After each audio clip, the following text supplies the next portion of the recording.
This is the Nintendo DS. As you may notice, it's got one of these. It's called a D-pad.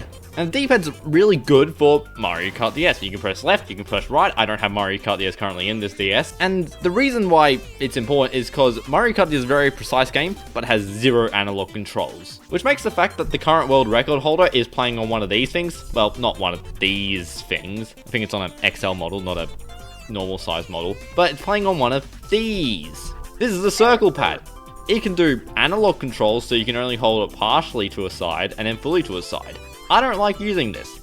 It also doesn't help that the DS is tiny, so I end up not really being able to press this shoulder button.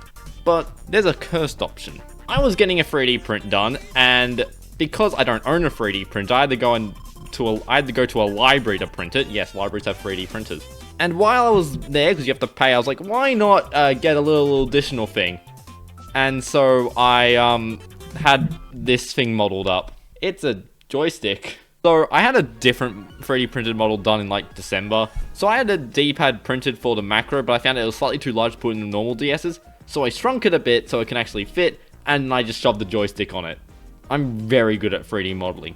And this isn't that well fitting, it feels actually awful. This is what you do for having to do a library 3D print. You cannot do any of the settings. And this is also the worst DS, because I felt like putting it in this DS because it's not that good. And also it's the DS that I'm most okay with taking apart because it barely functions as is. Point in case, see how it's blue?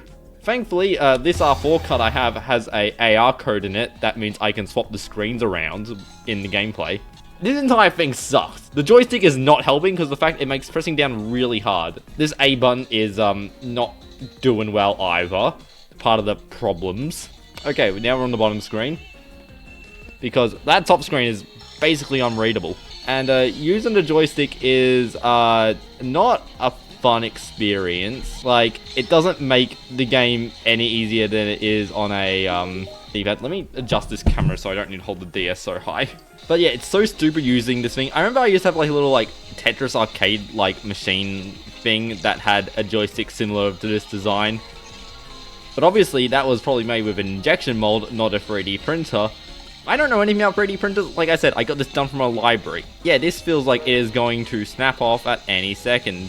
The layer lines are not good, and yeah, I realize I'm holding it so I can see it and not you guys. Using it like a really tall joystick is arguably working better than trying to use it as a joystick where I had it like gripped like this. Please.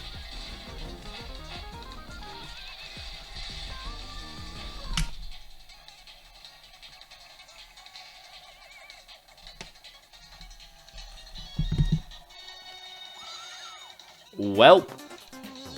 How does it work as a D-pad? Oh, this is miles better. It's still awful because it's definitely not sitting on the membrane correctly, and it's not good, and I got 6. Well, at least I can now close the D. I still can't close the DS, it's too tall. That's the video. I hope you enjoyed this stupid experiment. Huge thanks to channel members for supporting this channel. You can join them to get stupid bonus extras. Also, credit to person who made the D-pad model that I had to modify in order for it to actually fit in a normal shell, not their custom shell. And then I, you know, shoved the joystick onto.